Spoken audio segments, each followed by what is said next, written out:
Hi, and welcome to the Rags to Riches show with myself, Terry Blackburn. So today's guest is a good friend of mine called Adam Collard. He is a personal trainer, but to give you an idea of the caliber of how good he is at personal training, he's sponsored by Reebok, Boohoo Man, musclefood, knocking on 1 million followers on Instagram, been on Love Island. He's got his own gym, does online stuff, and I think he's got quite an inspiring story that people will want to hear. Because the Rags to Riches show, a lot of people might just associate that with money. But Rags to Riches for me is going from nothing to something. And Adam will tell you the story, but I think he's definitely got a story that you can relate to and take something from. So welcome to the show, Adam Collard. Cheers, Des. Thanks for having us. I'm happy to be there. Good to see you, man. Good to see you. I'm currently in isolation and I train with Adam, and I can't train with Adam at the minute, so I'm a bit frustrated, to say the least, sitting in isolation. But yeah, thank you for coming on. You what? Sorry? Got some home gym workouts on the cards, but I just hope that you're doing some sort of squats and lunges because I know what you like with the legs. I hate legs, yeah. These chicken legs don't get worked out much. But thanks for coming on, mate. I appreciate it. So like I mentioned, I think Adam's got an inspiring story, and I think people can relate to it. So there'll be some gems in here, and hopefully some people will be motivated and inspired to get fitter, to get more into fitness and turn their life around a little bit in regards to the health. So what I want to start off doing, Adam, is talking through this sort of 3 parts of your life so far. So you've got the start, which is typically your upbringing and how you got into fitness. The middle part is the growth part, obviously setting up your own gym, the online stuff, the Love Island, the followers, and getting into the shape that you're in now. And then the current is what your attention is on and what you're looking at going forward. So do you want to just tell us a little bit about that start part first, Adam, just about you getting into it? All good. Let's go for it.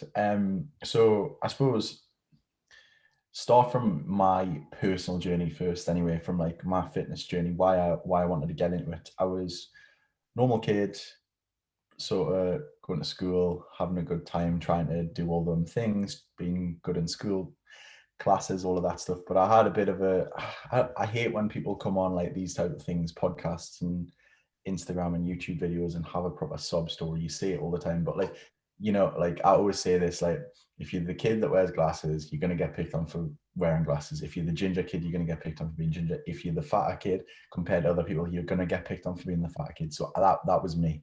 Like I was a little bit taller than everyone. Like I'm 6'5" now, but like it wasn't so much, but like I stood out a little bit. And then obviously I carried a little bit of extra weight. So I seem to just get into bother all the time. And I was like singled out for that. And one of the things that always got to is and I'm going from like 8 years old all the way up in 16, was like I was slightly bigger. I was the bigger kid. And like people just could tell that if they were going to have a go at us, that was going to be the thing that got to us. So people, you know what it's like in school. It's brutal. It is a bit savage. And like whether it's high school, whether it's middle school, that was my thing. So I'm not going to cry about it.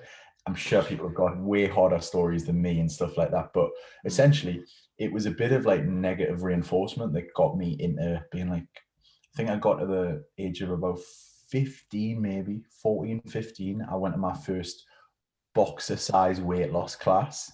And it was as simple as that. It was, I remember coming in from school, and like there was one day where like something had got said, and I remember I was like crying to my mom. And like my dad was like a ex-boxer, so he was like, why don't you go to this boxing club and like try and just use it as weight loss? You don't have to fight, you don't have to do anything, but just do all the circuits with them. So it was really like that was like my sort of from nothing to jumping in both feet and being like, right, 14, 15 years old, sick of being overweight. You're getting into high school there where you're in like, I think year 10. And that's when it starts getting like really savage. So I just wanted to not really defend myself, but just look the part at least. Yeah.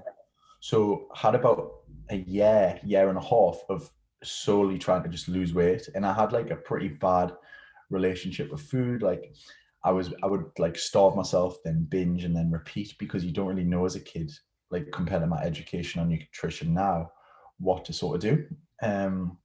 So it was solely because of negative reinforcement. And to be fair, everyone always asks us now, and I've actually seen some of the people in school that gave us a bit of a crap time. And like, it's, I bet you they don't anymore. nah, honestly, especially when I went on Love Island, and I'm sure we'll come on to that a little bit later, like certain people, like I remember tweets and seeing people from these exact people being like, holy shit, like we did not like it's funny because like one of my best friends, Ryan, who you know as well, he's like, they literally created a monster because you went from one extreme to just being the next. And standing here now, I'm glad it happened. I think something like that has to happen to trigger. It was almost an accidental passion. So from that point, sort of was in the boxing sort of scene, and then I got a bit like I was losing weight and I was like a bit skinnier then for once. And then one of my friends was like, "Oh, why don't we start lifting weights?" And to be honest, I liked the boxing, but I didn't love it. I wasn't like crazy about it, but it was just more motivation for losing weight. So about like 16 years old, where we both went to school, one of the lads, he was a couple of years older, was like, come and do some bench press, and went with him. I was absolutely terrible, so weak, but I was like fairly conditioned at that point. And sort of just fell in love with it. And I was like, God, I really like this. And I didn't really like the training side of it. I like the process of like, right, 4 sets of 10 at this weight, and like almost being a bit of a mathematician with it, like being a bit academic with it. And I was like, right, if I can't beat people with genetics, I can beat people with like the science behind it. So I went through, and I was like just like going to bed, and I was like Googling stuff, and I was Googling like these guys who were like stacked, but not just like meatheads, that had like PhDs as well. So there's a guy called Norton, and he was like one of the first guys who was, I think he won one of the world records for like bench press or squatting, but he was also a doctor. And then he also brought out like a nutrition book. And then there was these couple of guys who weren't just like the stereotypical meatheads, and I just fell in love with it. So I started basically just using myself as a guinea pig, and I tried everything. I tried horrendous stuff. I tried like no carbs. I tried keto. I tried all these crazy diets, like fasting, the full lot, but just basically learning. And in the midst of all of this was essentially me. I was actually quite academic. I think I got like A and B in like biology, business, maths, and art. Believe it or not, I didn't have any sort of sport background at all at that school. And getting pressures from a family that maybe have not been the most academic, and like I was the first one to get into university, or like one of the first ones, and you can probably relate to this as well. Like the automatic default thing is you've got in, you have to go to university, and you have to do accountancy, you have to do architecture, you have to do business or something like that. Now, business I actually am inspired about, but the other two, I was like, I just thought that I had to do it because I got the grades. Yeah. So in the midst of my fitness journey, like from 14, 15, 16, then I'm getting into uni 17, 18. And I was going down to Leeds, and I went to go to Leeds to go and do this university degree that I knew I was going to hate for 3 years. And side by side, had this passion that I was getting better and better and better.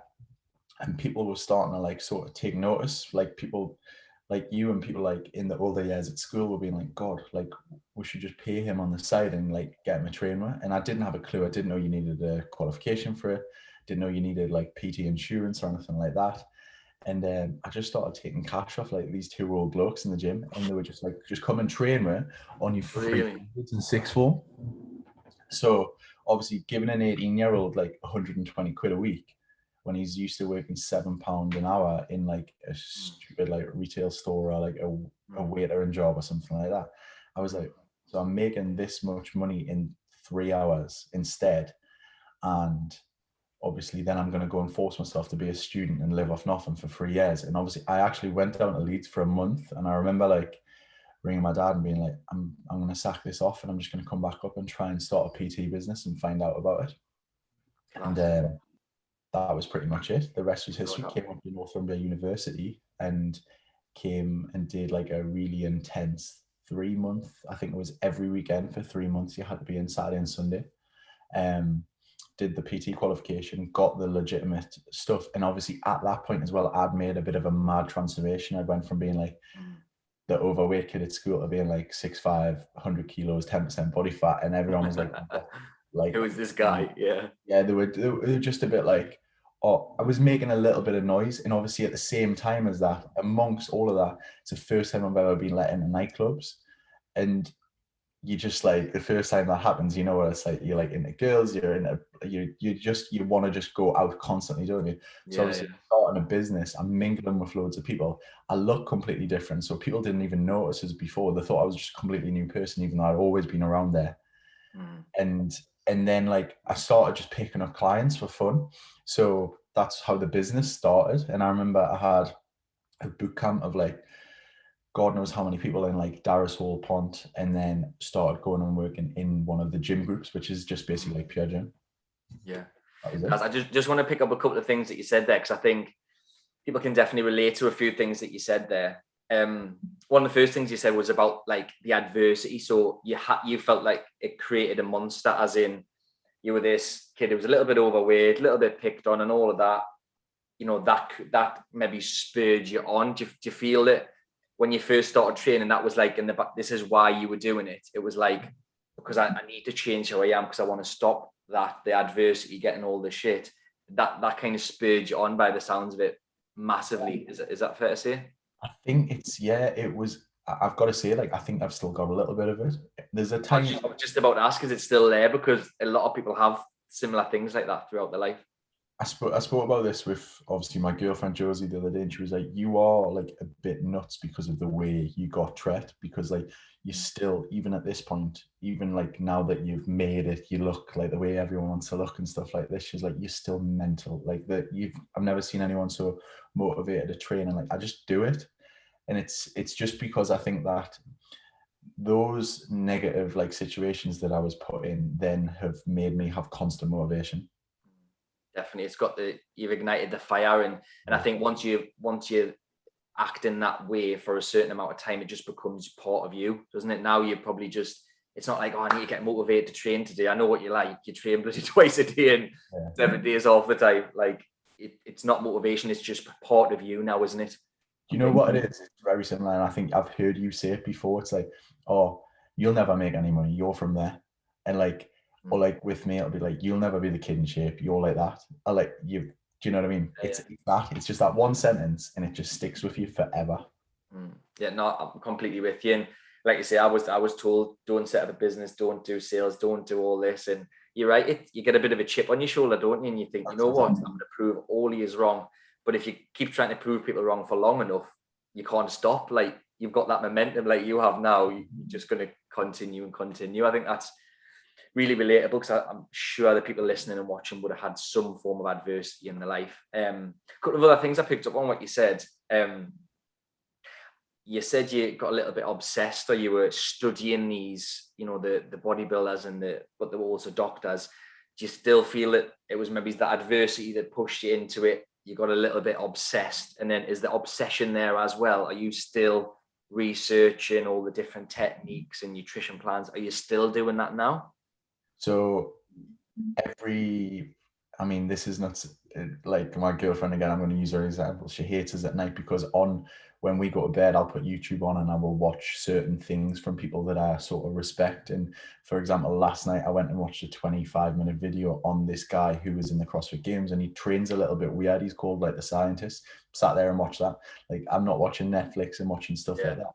I mean, I do to a certain extent, and I have the odd shows that I like, but I was just like, no, I want to watch this because it's been released. So I think now it's probably I'm probably kidding myself if I say it's calmed down. It's still there, but like at the start when I was fresh and I was a sponge, because I'd like to think that I know a hell of a lot more now. It was just like relentless. Like every night I was like, right, what can I do for me, and then what can I do for people, and how can I make it simpler to understand? Because if he's great, but he doesn't talk the way that I do, so I can make it accessible for the average person. And one of the things that, and I'm sure you're going to ask us about business and stuff in the same time, like one of the things that I say to PTs all the time in my gym that work sort of like with me and underneath me and stuff like that, I'm like, don't speak to people about what you care about.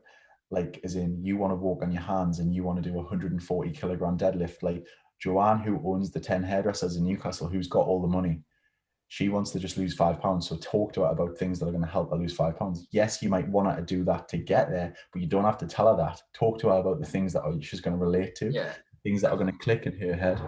She doesn't care about doing handstand push-ups and stuff like that. She can, do you know what I mean? And I think I was going to touch on that at the end, but I suppose we'll talk about it now. One thing I'm just going to sort of praise you for is like, so, well, I'll give you an example. Some people who work for me said, I told them where I train. A couple of the girls went, oh, I couldn't train there. I went, why? Oh, he does all them mad snatches and all this mad stuff. I went, yeah, but if you actually go to the gym, it's not just, people might think that about your gym. It's not, though. It's not just these mad, super fit athletes. There is people who, who are a bit older. There's people who just, like you say, just want to lose 5 pounds. There's people who want to get really strong, get really fit as well. But I think, just to endorse you a bit, I think like, regardless of your stage or your aim, you're that good to design the strategy to suit them. And I think it's not just because they maybe see you doing all the mad stuff you do online, they maybe think everyone at the gym does that, but it's not like that, is it? It's really not. It's like the 2%. And I always try, and I would say my biggest effort when I do social media is trying to show people that there's a scale for everything, or trying to show people, yes, like I can do the bloody gymnastic rings. I mean, not as good as a gymnast, Olympic gymnast, but like I'm doing these things upside down on rings. Of course, it's going to be intimidating. So we try to I definitely consciously try not to put that on. I maybe put it on stories because it's cool for me and I like want to keep track of it. And it does look cool on Instagram and stuff like that. I don't do that with anyone else. There's probably about 3 people out of like 500 people that come in the gym doors that actually can do that. Yeah. So it's one of them. It's a constant battle between like, you want to be proud of yourself and you want to like impress people, but then you also want to give someone something that's relatable to them. Yeah, definitely. Anyone can squat. Some people like I have my grandma squatting. Do you know what I mean? I would have her because she needs to get out of a chair. Like she wants to be able to get out of a chair for as long as she can in life, and that's the best thing about functional fitness. Love that. We'll get into the functional fitness as well, because I definitely want to talk about that. But yeah, I think that's really inspiring. Again, just that start part. You stumbled into PT and sort of just by being asked. So how has it went from being asked to do PT by 2 old blokes to then one of the biggest gyms in Newcastle, I think. I know you're looking at new facilities and all that, but how's it went from that to owning your own gym? And then the Love Island thing. I don't know if the gym came after Love Island or it was before, but if you could tell us a little bit about that, I think that would be interesting. So what happened? I got to that point where I was like starting to I just got qualified. I was starting to turn a few heads. I was getting clients, and also a gym in Gosforth opened, which was the first Gosforth, by the way, for anyone who's listening, who's not there, is like quite an affluent sort of area. Like there's quite a lot of disposable income. There's a couple of places in Newcastle. There's not many, but there's 2 or 3. And there was the gym that opened there. So straight away I jumped on that because there's no PTs there. There was 12 new people that were picking who were fresh. So I got a job there. And by job, I mean, they'll take anyone on because they basically essentially want you to clean and do the crap jobs for 12 hours a week for no pay. And that counts as your rent. But obviously me being an 18, 19-year-old lad, that's perfect because I've got no outgoing straight away.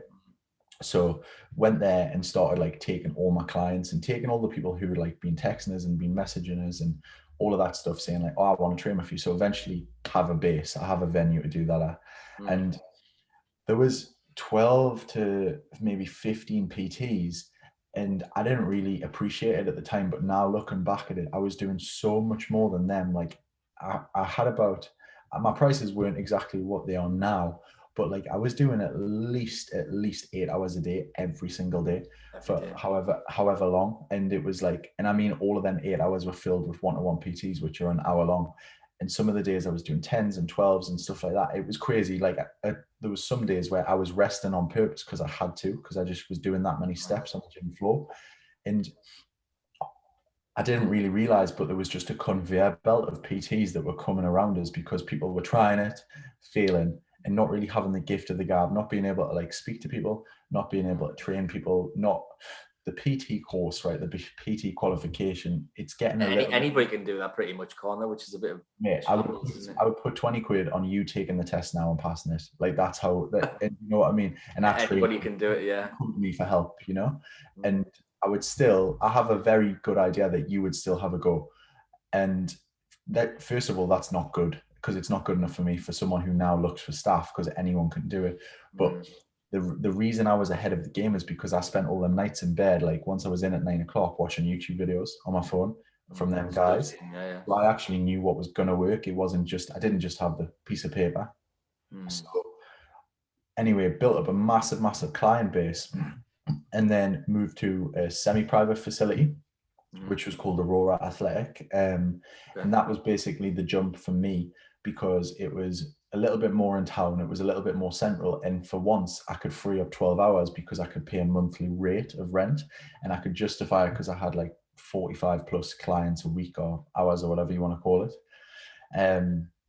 So moved to another private facility. And again, that one was a little bit more like Instagrammable friendly, and the social media craze came out. And again, me being, I think the guys that I was working around there were like 27, 28, and I was still 19, 20 at this point. So what do? You're automatically, because you were a little bit younger and a bit, you jump onto social media. So I started like posting videos and posting workouts, and just really going to town and making sure, right, every day I'm going to post once or twice. So made sure I did that, and then got even more clients, and started having like people who were all around us, whether they were training with us, they had been training with us at some point, and just built up a bit of a portfolio. Did another year there. So it was like a year and a half, 2 years. And then I got to the point where this gym where I was working was actually going down the pan at the same time.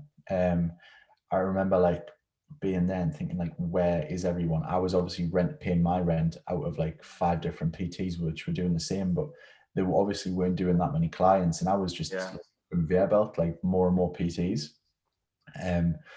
And then long story short, started looking for units, started looking for places to set up my own shop, and took a hell of a lot of time. That gym actually went bust, and just went empty for a little bit.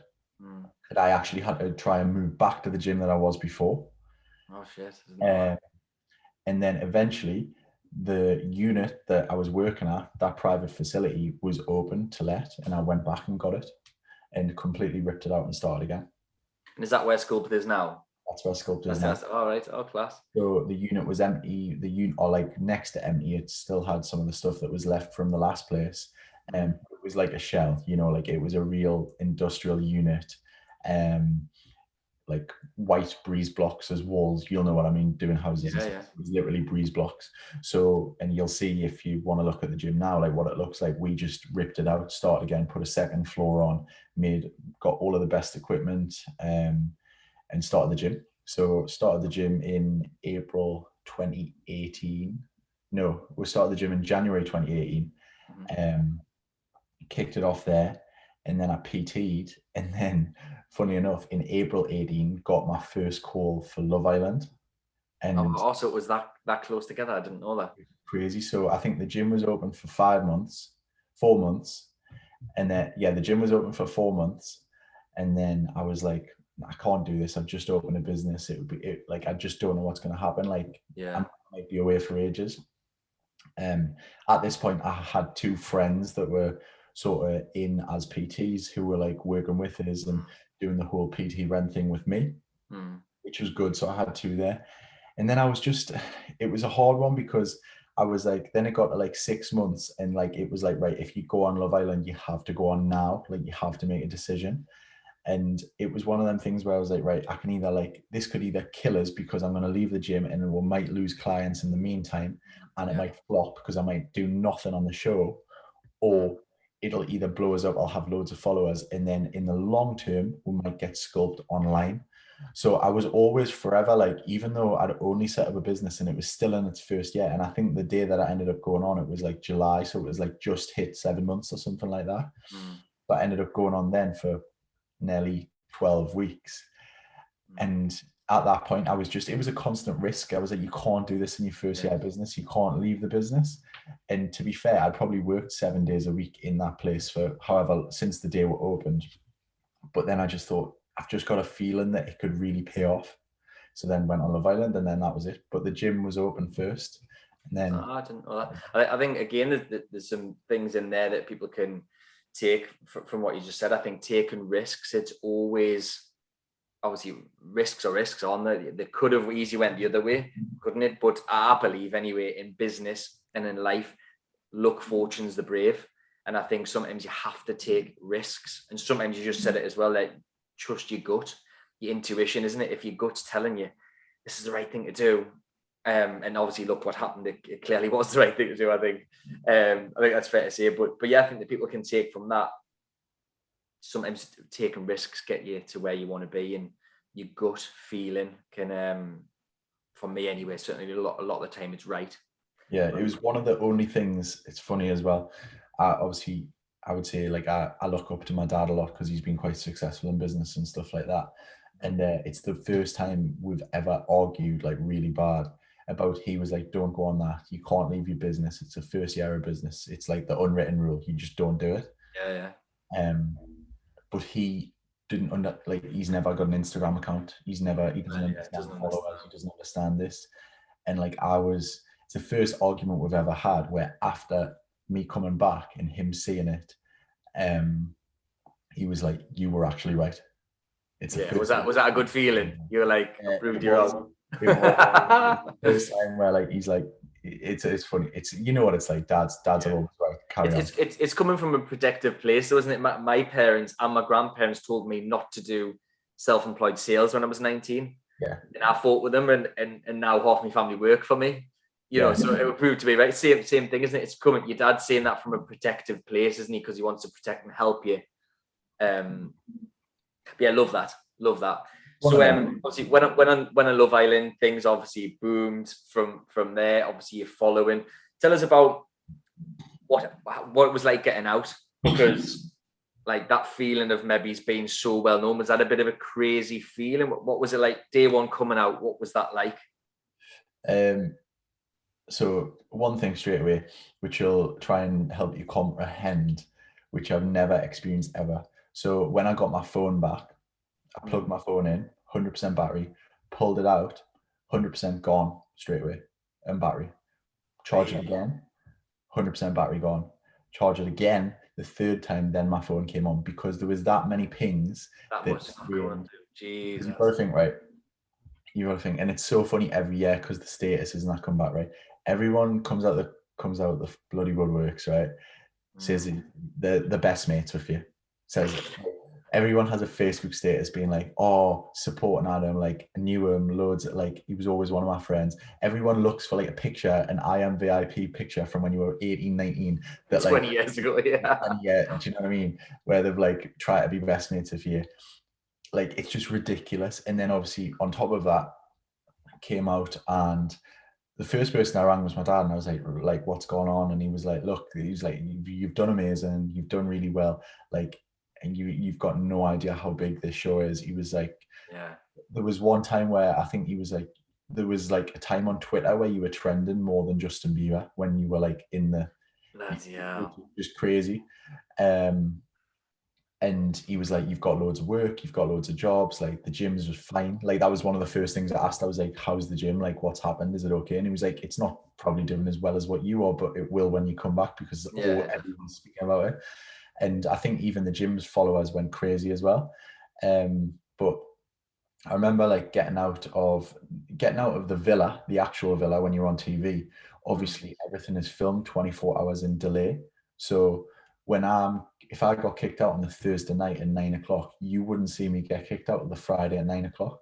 Well, obviously, word travels fast in the media, so they don't allow you to have your phone until 9 o'clock on the Friday night. So you have to have this villa for a day in between. Which is like, you've got like chaperones, you've got people looking after you, they'll go and get you food and stuff like that. And it was actually good crack, because I got knocked out on week 6 of 8, like just towards the end. With 3 other people, so it was quite nice because I had 3 people with us. But to be fair, they didn't really do that much. So they didn't really like, I think that out of them three, they might have had like 100,000 followers. And anyway, I was winding the chaperone up, who's the girl that like works for ITV that looks after you. And I was like, just tell us how many followers I've got. Tell us how many followers I've. And she was like, I'm not allowed to tell you, man. I'm not allowed to tell you until I've got that. I was like, just tell us, give us a rough idea. And like everyone who came into the villa, as they came into the villa, like the first thing we used to ask them was, what's the England score? Because it was when England were in the World Cup.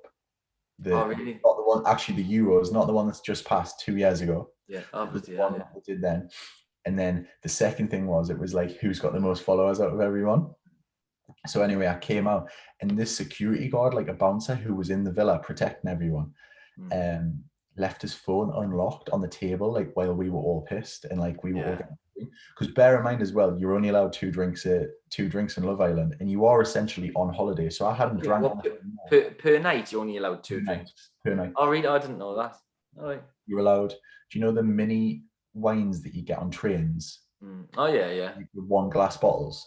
Yeah. You're allowed 2 of those, or you're allowed 2 San Miguel's, or you're allowed 2 Pacificos.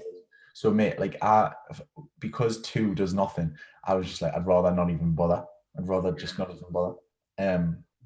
So it's the first time as well that like, first time I'd heard music, because there's no music in the villa. So imagine you've never heard a song for 10 weeks, right? No songs. Imagine you've never had more than 2 drinks in 10 or 11 weeks, because obviously you've got a week before and a week after staying in the villa.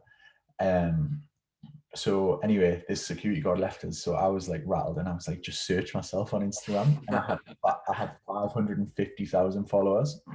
And what was it before you went in? So it was 12 and a half, 13K. Crazy, that, isn't it?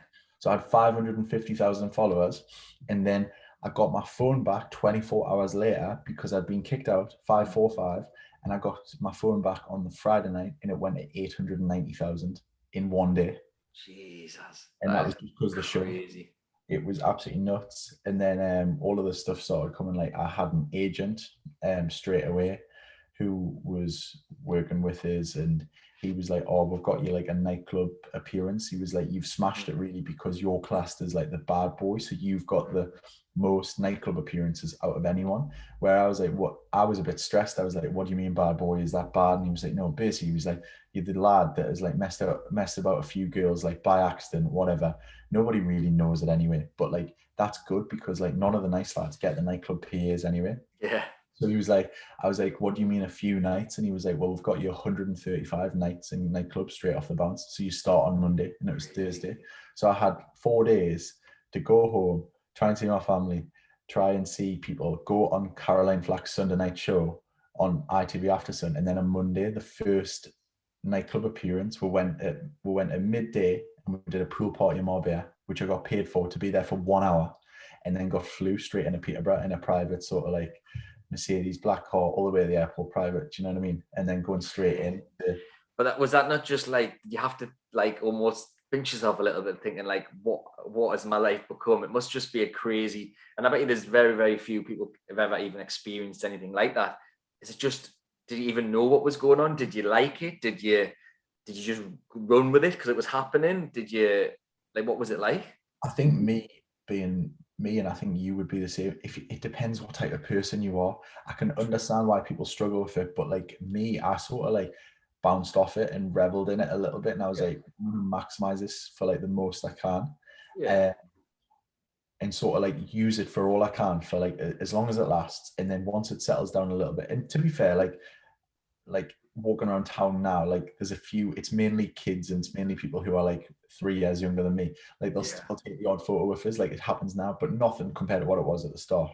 At the start, because I mean, you were just nationally massive, weren't you? Everybody knew you, and and you still get like moms and stuff, and like it tends to be like older women who watch the show more, who, I say older, not really, like anywhere from like 30 to 50.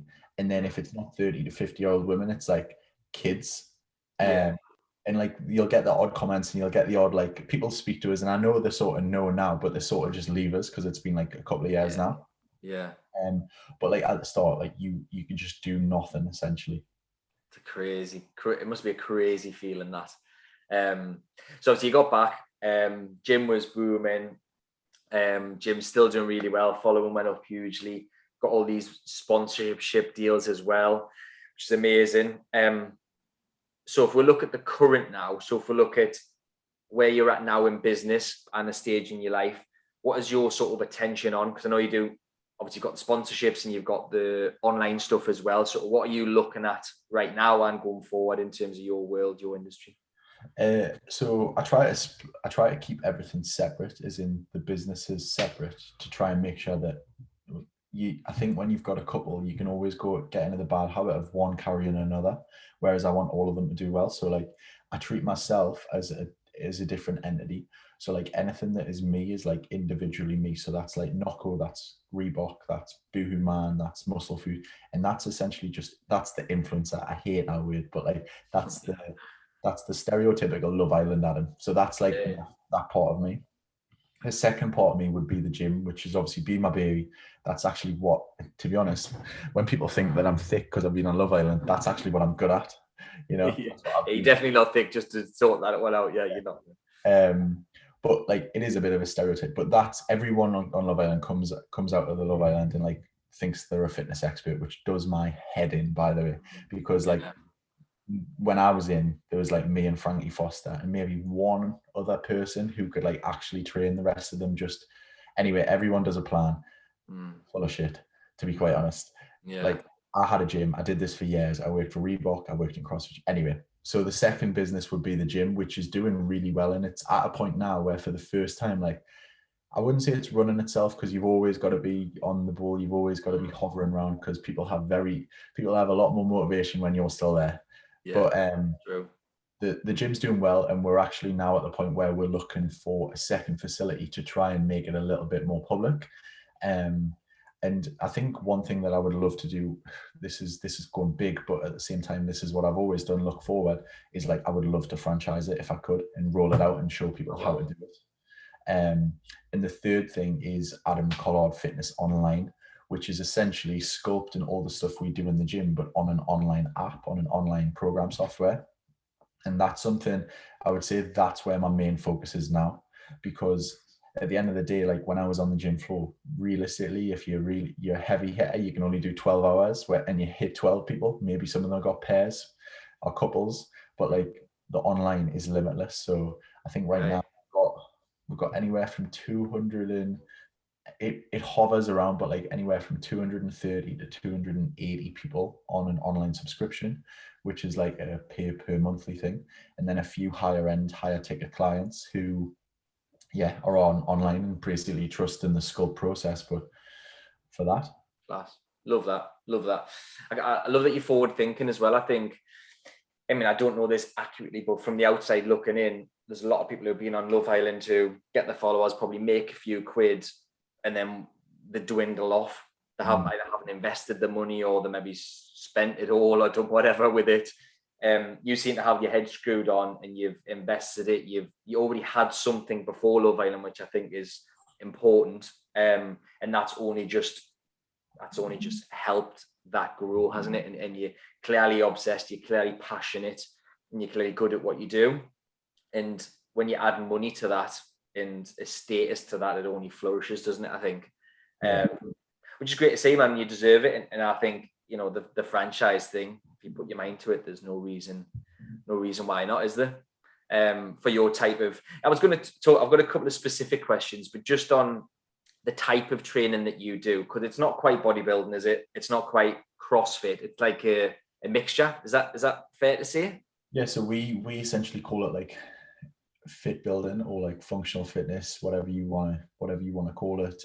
It's a hybrid essentially of all different training domains.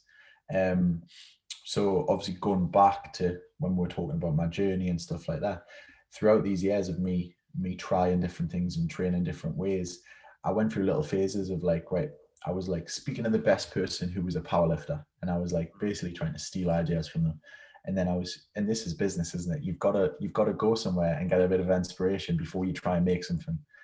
Then I was don't and reinvent the wheel, they say, don't they? You just copy what works, put your own spin on it, which is exactly what you've done. So then the next thing I was going, and I was like, and this is probably one of my biggest influences. I was with bodybuilders for a while, like proper meatheads, but I was like, I know they are a little bit like that, but they're doing something right. They are doing something right to be training at this Yeah, and get results. So then I took that and then put a little bit of science into it. And then I wasn't doing anything crazy, but I was just like trying to apply the two. And then I got into like a bit more of the CrossFit sort of scene. And I was like, right, this is good, but like there is some problems with it, I would say, where like there are some coaches that don't perhaps look after the clients as much or something like that. And it was, and basically it just went into all these avenues. And I was like, right, I can try and put this together a little bit to try and make it less intimidating. The entry level is a little bit lower, so it doesn't intimidate people. And still, I'm still trying to work on that, like what we talked about with your girls, yeah. at work, and trying to combine everything to maximize results.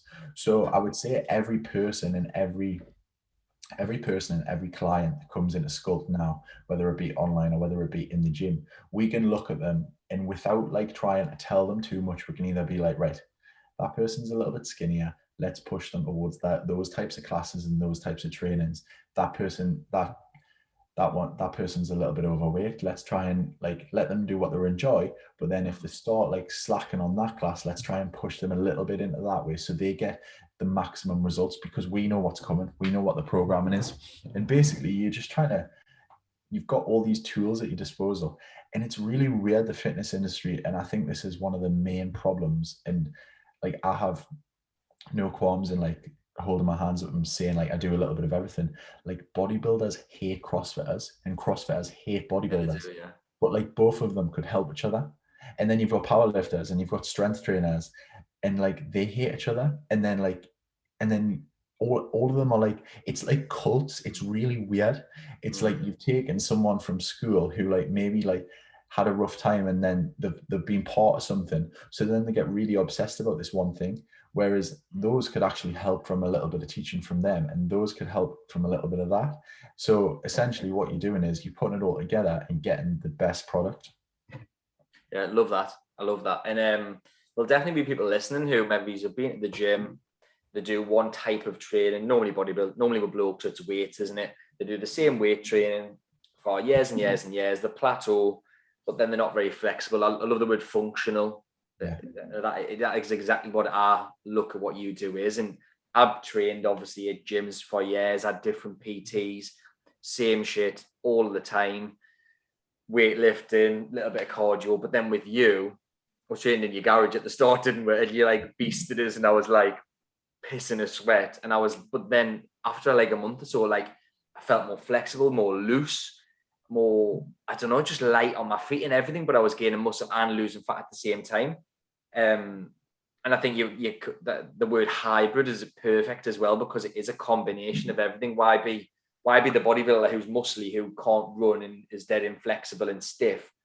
You know, on the flip side, some of the gymnasts gymnasts are muscly as well, aren't they? And they look good, but it's a lot of, you know, there's, if you can't combine them all, I think you're right. That's the. Get what you mean. We're actually doing a lead magnet at the minute, with Sculpt, which is going to be free, but essentially, and it's because of the process that I was in as well. And I find that a lot of lads around my age or maybe a few years younger were in, and it's going to be it's like 15 easy workouts to get you started from bodybuilding into functional fitness, and that you can do in a pure gym. So essentially, when I would say the stereotype that I was a bodybuilder and I was single-minded. I was like, oh yeah, this is the only thing that works. This is the only way to train. That's a lot of people though, isn't it? A lot of people are still like that. Chest on a Monday, shoulders on a Tuesday, back on a Wednesday, skip legs on a Thursday because he can't be arsed, arms on a Friday. Like that. And like go on the piss Saturday and Sunday. And that was the mentality. Whereas like when you actually look at the science and look at the evidence, there's so many more effective ways to train, even by the simplest thing of not doing chest and back, then legs, then shoulders and arms, and then doing it again. You're doubling your workload. It's like you're getting two straight away. So that's the simplest way to explain it. So we are trying to like roll that out and give it to people who, because I funnily find when I travel, and obviously I still do quite a lot of traveling, if I ever have to use a pure gym or ever have to use a gym, I'm like, God, this is still a lot of people who like who could just have one tip and like change so much to them. Change everything. Yeah. Love that, man. Love that. Thanks, mate. I've just got a couple of specific questions. I think just before we do, I think that your story and journey there, I think is great. I think fair play to you as well. And I hope people can relate to some part of that journey, whether they're a little bit overweight or they're not the fitness levels that they want. And Adam's proof, and that you can do it with the right coach and the right strategy, the right training, and commitment. I think you can turn yourself around, can't you? You can turn your life around and sort of get fitter and feel better for sure. But you're looking at some specific questions. I've got quite a few, to be fair, so we'll just do a couple of them. What advice would you give to two different types of people? So the first one will be someone who's just really unhappy with the weight, and then maybe they haven't done much gym work, or they've always struggled with the gym. What advice would you give that person? Then what advice would you give a person who has plateaued a little bit, maybe trained for a while, but they're not really getting results? So just from your expert opinion, what advice would you give to those two types of people? The first person, who is the person that doesn't know how to get started, is just get started and progress with anything. So progressive overload is the only way to improve, and it can be anything. And people think, right, that's going into the gym and it's doing chest press from 30s to then 32s the next week. It's not. It's getting, right, you look at yourself right now, you sit in an office and you're doing 6,000 steps a day. Get that to me to 8,000 steps per day, and stop drinking fizzy pop straight away. Fizzy pop, fizzy soda, whatever it is. Yeah, I know what you mean. Yeah. Pop is very jolly. Two things like that, you've progressively overloaded your life, not just the weights room, not just that, right? Get started with anything, whether it be walking, whether it be a little jog, whether it be like use your dogs to help you get out more. And those sort of things, like it starts as simple as that if you're someone that is really overweight, and then it is all relative. Like think about the person that you are. And what I would say the best thing to do is write everything that you down in terms of health and fitness per week. So the reason I say that is write down what you do for exercise, write down what you do for general day-to-day activity. So do you walk, do you not walk, do you do many steps, and write down all your food, and start just writing 3 columns, and then just say, right, which one's worse, which one can I do a little improvement with? And it could be something as simple as, right, I'm going to cut out going to Starbucks for 400 calorie frappuccinos every day. And that, for someone who is really first out starting, it will make a huge difference. Then the second thing, like increase my steps. Then the third thing, I'm going to go and try the gym, and all I'm going to do is I'm going to go into a class and see how I find it. And even if I only manage half, I've still burned half the more calories than what I would if I was sitting at home. So that would be that person. The person who's plateaued, very similar to the person who was starting. What I would say is, I always find people are like being like, right, but I'm always dieting, but I'm never seeing results. But like, are you quantifying that? Are you actually really dieting, or are you just saying that you think you are, but you're not actually, you haven't got a plan? So what I mean by that is, right, think about your calorie control, think about your calorie intake. Could you be doing something elsewhere, or are you doing something subconsciously that you don't realize that is affecting the biscuits in the office that you're not actually tracking, but you think you're eating healthy? They add up fast. The calorie drinks, the Cokes, the coffees are actually one of the most common things that I find. People are like, oh, I'm eating healthy, but they're having, instead of black coffee, or instead of even a flat white, which isn't that bad, they're having them frappuccinos that, like, you have 2 of them, you've nearly had a day's food. Do you know what I mean? Yeah. And someone who's plateaued, what I would say is having a structure with the gym.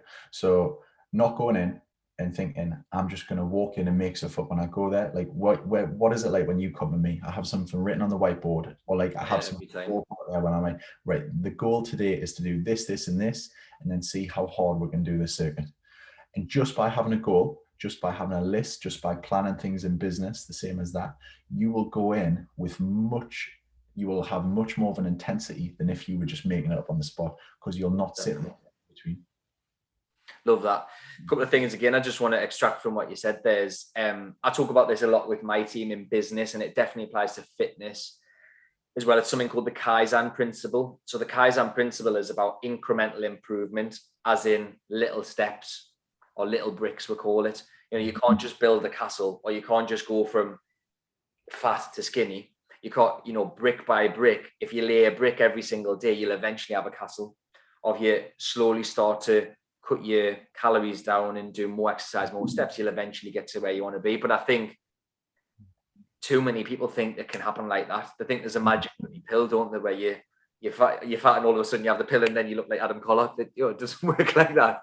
You've been training since you were 14, 15, whatever you said. But yeah, incremental improvement, it applies to business, it applies to life, it applies to fitness, it applies to everything. You can't go from zero to rich or fat to skinny overnight. It's a long process, isn't it? Yeah, absolutely. Love that, mate. Thanks for that. Just a couple more questions. So was it, when you applied for Love Island, was that part of that a business decision, as in you knew it would boost what you were trying to achieve at the gym, or was there another reason why you wanted to go on? So first of all, I didn't apply. I actually got headhunted. Someone found me. Oh, they came you. Oh, right. Okay. They found me. They found my Instagram page, and the guy actually found out that I'd broken up with my girlfriend at the time and jumped on it because he'd actually asked us to go on Geordie Shore, and I was like, not a chance, to be honest, because like, I think you made the right move there. Like, yeah. Don't get us wrong, some people have done great off it, but I think the boat had sailed. Like the last people to do good off that were Chloe and Sam, and I don't think anyone will do that now that they have done well off that. Like it's done. Yeah. What was the question again? Was there a reason behind it? Yeah, because was it all business or was it something else? Or? It was solely a business move. I wanted to stay in there for longer. I wanted to get followers, and then I wanted to think, right, how can I help all these million followers do something with Skull? That was it. Nothing else. I couldn't care less about girls. And to be quite honest, that's me not being derogatory. Like, we live in Newcastle, and like, I'm a young lad, like, who goes to the gym and stuff like that. If you want to go and get a girl or something like that, you want to try and find a new girlfriend, you go to town and you go on dates and you go on stuff like that. Don't go on a TV show with 60, like that was a business move. It was me to get myself somewhere else and hopefully help my life in every way. That's fair play. And I remember at the time actually when you were on, there was a lot of people like saying, oh, why has he done this? He's this, he's that. And I went, you know what? All these people are just jealous because they couldn't have got on. Or, why not take that chance and take that risk? What's the worst that can happen? Even if it went really bad for you, people would have forgot by now. Do you know the thing is, like, so one of the producers came in and told us, they were like, right at the end, like everyone was celebrating stuff like that. It was like, if you want to think that you're special right now, he was like, some of you didn't even apply. You got headhunted, right? You could fill Wembley Stadium 15 times with the people who apply, not the people who got headhunted, with the people who just apply. You could fill Wembley Stadium 15 times, and the only people that actually get in are one team's dugout on the bottom. So think about Wembley, right? The only people that get in is one team's dugout and all of the team. Do you know what I mean? It was crazy. I remember him saying that. I think it's crazy that they even headhunted you, that they looked into you, that you'd split up with your girlfriend and everything. There's obviously they look for a certain type of person, don't they? And there's loads of Instagram pages, and it'll have like Terry Blackburn TV casting, and they follow you on Instagram. So what he'd obviously done is he'd followed us for like 2 years prior, and I must have been putting girlfriend photos on holidays, and then all of a sudden I must have went 3 months with nothing, and he must have just like clicked in his head. Yeah, crazy, man, crazy. Fair play to you. Thanks for that, mate. Last question. So the show is called the Rags to Riches Show, but you can be rich in monetary terms, you can be rich in time, rich in health, rich in loads of different things. So what does being rich mean to you? I think being rich is a couple of different things. One would be being happy, which is cliche as it sounds. I think you need to be, and it's one thing that I'm trying to learn now and manage my time more. Do more things like this and not think I'm too busy for it all the time, and not think that I'm too busy to actually enjoy myself.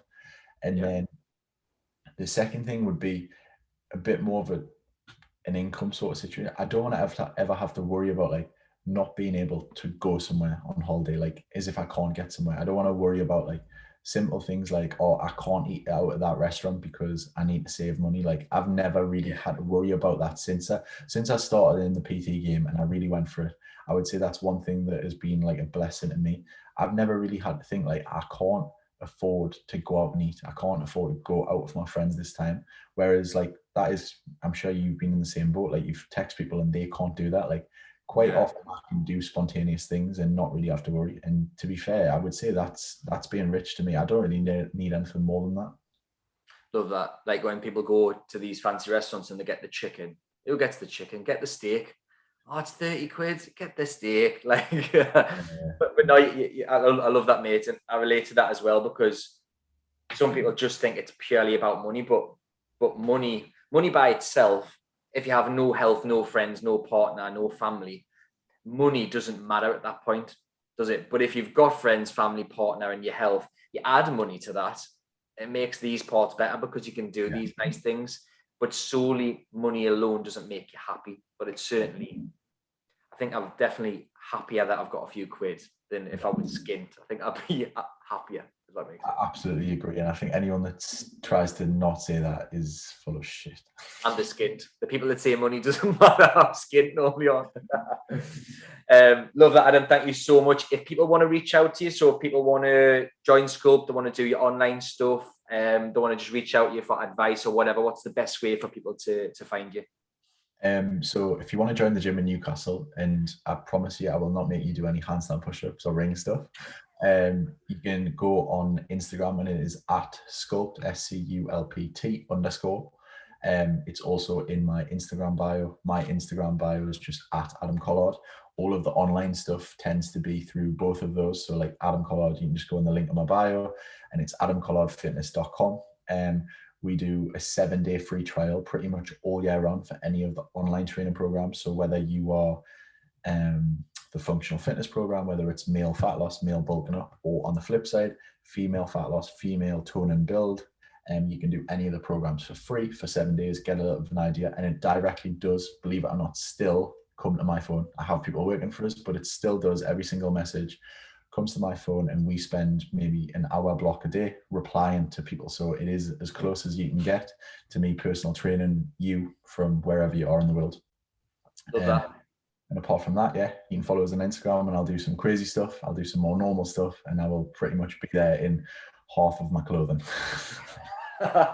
You'll have an extra 100,000 girls now. Ding, ding, ding, ding, ding. No, thank you so much, Adam. And just to back up what he's saying, you know, I've used the guy for a while for personal training, top notch, great service. That's the online stuff and the in-person stuff if you are local.